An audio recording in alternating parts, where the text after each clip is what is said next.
low stimulation lifestyle relative to this current lifestyle most people live, which is very high stimulation. Lower stimulation is worthwhile. Does not mean you have to be a monk in a cave. Like, you don't have to cut out all stimulation, but cutting back to a more natural level seems to be good. And it also enables you to feel more excited about doing meaningful things. Welcome to the Willpower Podcast.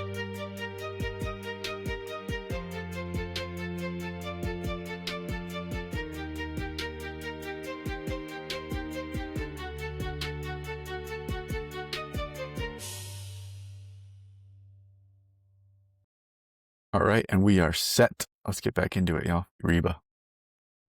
Getting focused in on the camera. Okay, today I wanted to talk about dopamine. I feel like I talk about this a lot. I was talking with a good friend yesterday about meditation, and he hasn't done a 10-day Vipassana, but he's interested in it. And he's the only person I know who has picked up the 1 hour, 2 1-hour sits per day. And he did that without ever doing the actual retreat or anything. He just decided he was going to do it. And I think he's since fallen off, but he's, willing to get back. He's one of the most motivated people I know. Let's just say that. When he knows something is good, or if there's something he wants to do, it tends to happen. Anyways, I was talking with him about meditation because I've still been doing the 1-hour sits. And I said something about the fact that it kind of clears me out. It makes me more interested in other things going on in life. It's like a reset, a time without stimulation. And I've talked about this before, but I really think there's value in taking time away from stimulation and living an overall low stimulation lifestyle, at least relative to the type of stimulation that is easily available to us. If you walk out your door, or open your phone, open your phone, open the internet, there are thousands of high stimulation sources of entertainment that are at your fingertips. They're right there. They're always there. Or you can walk outside, get in your car, drive to McDonald's, drive to Taco Bell, go to a bar. There are an infinite number of really exciting things that are going to give you a rush of dopamine. And they're very appealing. When you're in the loop of it, it feels like this is what I want to do. I want this unhealthy food, or I want to scroll TikTok. This is interesting. And so hearing me say low stimulation might come off a little stupid or out of touch, or just doesn't really make sense. I'm not interested in this. And I'm not saying to live like a monk. I don't know that renouncing all worldly possessions is the answer. But maybe moving in that direction is better than not. It's like maybe having less stimulation is better than more stimulation. And that might not be a generally true statement, or at least not always true. I think there's probably some sweet spot. For example, when I was talking with my friend about the way meditation resets my what is interesting to me. When I meditate and just sit still with nothing going on for an hour, I come out of it excited to do whatever is going to happen next. The barrier to entry for what is fun, what seems interesting to me, is much lower than it is if I'm watching a YouTube video. If I'm watching a YouTube video and clicking through recommended and stuff, it takes more and more. I need a more interesting video. I need a really good reason to turn it off and go do something else. Or I turn it off and I feel empty for 10 minutes until I get into the next thing I'm doing. Meditation resets it because I'm not doing anything. And by the way, this is not a quality of meditation itself in the sense of the awareness. This is a quality of anything that just requires taking away stimulation. If you get used to going on a 20-minute walk with no AirPods in, no podcast, no music, maybe even no phone with you, you will come out of that walk a little more excited for the less exciting things, if that makes sense. So the things that would not have seemed as exciting seem a little bit more exciting because you've reset your baseline. And so if you want to do meaningful things, most meaningful things come with some kind of initial cost or some kind of initial, they don't always feed us dopamine at the same level that TikTok does, or at the same level that porn does. They're not going to be as exciting. These like more meaningful things that take more time. But that doesn't mean they're not as valuable or not as fulfilling, because they pay off. Just they pay off, and it takes more time to get to that payoff. But the payoff is so much greater. Like building something valuable, there's so much more to come of that. There's so many more rewards to take along the way. But you might not ever get to that point. You might not ever hit the rewards because the thing seems too boring. It's not interesting enough. Your dopamine baseline is too high. So first of all, I just want to say I've been there, and I am there in some ways. Like my current dopamine source is fucking coffee. I can't stop drinking black coffee. Like every morning I have at least 2 cups, and lately I've had 3, probably like 2 or 3 days a week. I'll have 3 cups of coffee. And I have so much fun, like working and doing whatever it is I'm doing that morning, but fueled by an external, fueled by caffeine, which is like a shit ton of dopamine for me. So I know it. I know being stuck in a pattern and having a source of like a loop, a feedback loop, where I wake up and I'm like, I want some fucking caffeine. Let's get it. So here's my thoughts on breaking free of it. So first of all, these patterns are really hard to get out of. So whatever it is that pulls you in, it's hard to get out of. Like there's a reason that you're stuck in it, especially if you've noticed this before. And you're like, hey, I wish I wasn't eating shit every day I come home from work, like stopping on the way. I wish I was meal prepping, making myself something healthy when I get home, or even spending a little extra money just to at least buy something that's somewhat more healthy. But you're stuck in the routine of, you're tired, and this seems like a good option, and this is an option I rely on regularly. It's quicker for me to think of. Like, I think that's a big piece of it. If you're in the habit of something, it's just like, that's the first option that comes up. And so it's oftentimes it's just done by default, not done because it was so hard not to do. It's just done because that seems like the best option. And that's the first one that came to mind. It's like if you're used to Friday night, I numb out, I lay on the couch, pull out my phone, I turn on Netflix and I scroll Instagram. That probably just was like the first thought of like, oh, what should I do? And that was just the first option. It wasn't even that it was that appealing. It wasn't even that there was nothing better. It was just the first one. And so that's what you ended up doing. So that's a big component. That's a big piece of it. It's just like your brain just conditions to what you do. And so it can be a very good reminder that no matter what pattern you're stuck in, for me, again, it's like sometimes being stuck in a pattern feels helpless. It feels like you can't do anything about it. It feels like this is the way it's going to be forever. So there's not really a point in fighting it. Like with the coffee, I'm like, if I don't have coffee, I won't be excited. It won't be fun to work. That's the way it will always be. It's a good reminder. And then the other piece, it's like, I'm going to have to fight it. Like, I'm going to have to fight this every morning. Every morning I'm going to wake up, I'm going to want coffee, and I'm going to have to deny myself. But that's the thing. It goes away. Those, again, like the way that Instagram is just the first option. Once you begin to stop doing it and breaking the pattern, it stops being the first option. And then other options start coming up. And you start to like actually consider, maybe I'll pull up a book. Maybe I'll take my dog to the park because it's only 6 p.m. It's not going to get dark for another hour. Maybe I'll see what my friend is doing. See if he wants to meet for dinner. Like there's other options come up once that first one is just not the initial reaction to boredom or to free time. So I talked, I think 2 weeks ago maybe, about this lead up to my birthday, this plan I'm on, and I have some updates there. But one of the things was I cut out YouTube and any kind of TV.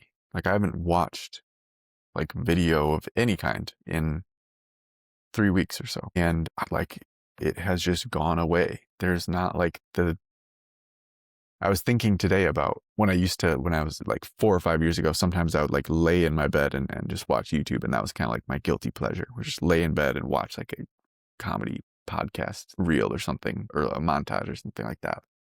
Funny moments. And I was thinking about it because that is so, like, I don't even think about that as an option for something fun to do right now because it's just been removed. And so it's not like I don't fight that.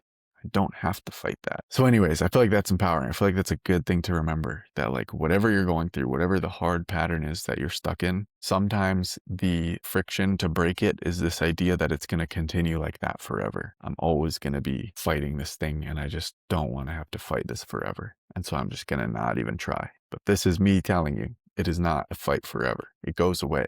Like once you remove it, it's going to stop being a top option. And I think that's just like a neural connection thing. Like your brain just it's obviously very plastic. It's like rebuilding circuits and strengthening them based on what you're doing. And so it's, if you stop doing something, some things are more like deeply ingrained, depending on how long you've been doing them, when you started doing them, like how old you were when you started. Some things are more deeply ingrained, but it's the same principle, that the neural connection, once it stops being used, is going to get weaker, and it's going to stop being such a appetizing option, or not less of an appetizing option, but just less of a, it's going to become an option less frequently. Less times you're going to think of it as, oh, I should do this. And then even when it does come up, it might be easier to dismiss it and just say, oh no, I won't do that. Like I had that experience a few nights ago. I went to bed and I was like, for whatever reason, I wanted to, it was like 10 or 11. It's like bedtime. And I laid my head down and I was like, I want to eat something. I wasn't hungry, but I just wanted to eat something. And that's a pattern I go through. And then I just had the thought that was like, what if I just didn't want to? Or what if I just didn't? And I just shut that down right now. Like if I just, right now, I got my book, I'm reading before bed. What if I just stopped considering eating? Because usually it's like, the feeling is I get the impulse, I want to eat tonight, and then I have to fight it. I could convince myself, like, no, it's probably not good to eat right now. You want to get good sleep. You feel a little bit shittier in the morning, like your stomach won't feel very good. How would we not eat? And then the other side's like, how about you could eat. And then there's just like debate, and it goes on and on. And yeah, this one night, a few nights ago, I just was like, what if I just decided this wasn't an option tonight? Like, what if I, not even decided, what if I just started reading? Just like do the other thing. And it just turned off the option, the voice, the debate. It's almost like quietly just being like, all right, I hear you, but I'm doing this. What we're doing is reading. And then I didn't, it just went away. Anyways, I'm not perfect. Last night I did eat at like 10:30. So maybe it was 10. So I'm not cured. I still go through it. But that was a cool experience to just recognize like, oh, I can just kind of say, I'm just going to do this thing instead. I'm going to keep doing this. Anyways, we got there all the way from dopamine. Yeah. So anyways, the first part was just to motivate the idea of like low stimulation lifestyle relative to this current lifestyle most people live, which is very high stimulation. Lower stimulation is worthwhile. Does not mean you have to be a monk in a cave. Like you don't have to cut out all stimulation, but cutting back to a more natural level seems to be good. And it also enables you to feel more excited about doing meaningful things. Things that are meaningful that don't always deliver the same levels of excitement, dopamine, motivation as the other sources that are easily available. So that was the motivation. And then I also just wanted to say, I know the fact that a lot of people go through challenging patterns and they're stuck in cycles. And one of the reasons for me that I often feel unmotivated or like I don't want to break out of a cycle is because I think it will last forever. And this is going to be like a fight. Like with the eating, it feels like it has to be a fight. But it doesn't. It might be a fight for 2 days. The option slowly gets weaker. Slowly the impulses become less frequent and it becomes less of an option. So stick with yourself every time that you follow through with what you really want. Your brain learns, and it learns this is what we do. This is what we don't do. We're going to stick with this. we'll stop sending that signal as much. So keep that in mind. What else, man? So a few days ago, I was doing my lifts. I was doing a powerlifting session. Squatting and benching was this day, and my numbers were going good. I've been like steadily increasing, and I'm going for the 3, 4, 5 plate bench, squat, deadlift, as I mentioned a few weeks ago. So I squatted first, went good. I was able to just top out at my peak from the session before, because the session before I hit a PR, and so this one was just more of like we're just going to get to that same level, make sure I can actually hit it. Because usually when I PR, it feels like it's kind of scary, first of all, because it's pushing the edge. I don't know if I could fail, but I also want to like solidify that rather than PR and then try and PR again. It's like, let's make sure that we're stable here, make sure that we can actually hit that. Also, when I PR, I don't always do it multiple times. It might be only one set, one rep. So I hit that one for maybe two sets of just one rep. Felt good. Started benching. And I just like started ramping up a little too quick, I think. Because I do the plate or the bar for just a few reps just to kind of move my chest, get it moving, warmed up. Then I do 1 plate. It's all right. 2 plates. It's all right. And then I put 15 more on both sides. And so I'm starting to push towards what my like current PR is. And so I do that, planning to just do that for 1 rep, and I drop it down. It's not too heavy, feels all right. Pushing it up, and I just feel like pops in my pec, like in the top part where it connects to the shoulder. And I knew something was off. And so luckily I'm able to like finish the rep and just like hang it up. But I know like that's it for today, at least for sure today. So I'm like, I'm done for today. That was not good. It hurt, not terribly, but it definitely hurt. And I could still feel it's sore. And I knew that I felt like pop. And it just felt like something was off. It didn't like, felt like something changed about the muscle, like something broke. I don't know how else to explain it. Like if you get hit in the arm or the bicep, like you'll be sore there, but it doesn't feel like anything changed about the actual muscle. It's just like sore. This felt like something like broke in there. I don't know what that could have been, because it didn't hurt that bad. It wasn't like intense pain. It just like was like, okay, that hurt. And it feels like I couldn't do it. Like it felt like I couldn't bench again, where I would like do more damage. But it wasn't like, oh, I'm in so much pain right now. So that was a development. I definitely wouldn't feel comfortable benching this week, maybe next week. I don't know. Definitely not pushing towards another PR. So I'm a little worried. I don't know what to do about the goals I set. Because I know deadlift, I've been noticing it's actually been stressing my pecs a little bit. I don't know why. I might be doing it with shitty form. But yeah, so I'm not really sure what to do there. Maybe I'll just drop the bench, or I was almost thinking about just saying fuck it and just doing like just switching the goal up completely.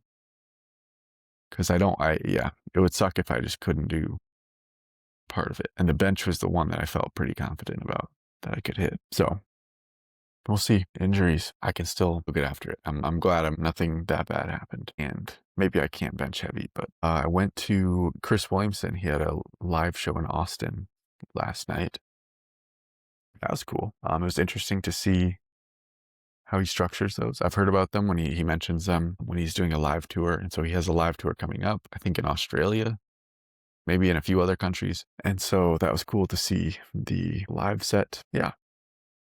There were some parts in there that felt very meaningful. So I think it was worthwhile. Going back to meditation, threw in an extra, like a Sam Harris meditation. If you haven't heard of Sam Harris, I recommend looking into Waking Up. I believe if you sign up for Waking Up, you can get a free month, and it will allow you to, and Waking Up is an app, by the way. If you sign up for the free month, I don't know if it works this way, but if it still does, there's like a 30-day course. And the course is very simple. It's basically every day there's a 10-minute meditation and a 10-minute-ish theory session. Walks you through a lot of not even like philosophy, but just a way of understanding the mind, a way of understanding the way things are, the way you experience things without even realizing it typically. So that's really cool. And I got into that maybe 5 years ago now, and then haven't been doing it recently because of the Vipassana meditation retreat. I've been focusing on the Vipassana style. And then at my men's group, last week we meet, and the guy who's leading it for the week or for that session has us do a 20-minute meditation, and it's the Sam Harris meditation. And so I'm like, oh, I remember this. This is familiar. This is just like a throwback for me. And there's some really great callbacks to just things to be noticing and to be aware of and to remember and to recognize about the nature of consciousness and the nature of experience that are easy to just forget and just leave behind, like live my life without ever noticing. And so that was really nice to have that refresher. And so today, when I went to sit for my hour-long morning meditation, I actually did one of the waking up meditations. And they allow you to set the time. You can do the daily meditation and just set whatever time you want, and they just kind of insert space within it. So I went and ran it for a full hour, and yeah, it's quite nice. Most of it is silence when you do it for an hour, because they're only built to be like 10 minutes. So majority of it is still silence, but there is every once in a while kind of like a interruption or like a reminder of something to be noticing. And those are good. Those are really nice. I also started kind of coming up with this new meditation concept, which is this like, so a big thing in meditation, of course, anyone who's looked into it knows the like coming back is the whole practice, right? That's what everyone says. It's like, oh, it's not about how clear your mind is. It's not about how strong your attention is. It's about how quickly you return to awareness. So think about if you're following the breath, which is the canonical meditation example.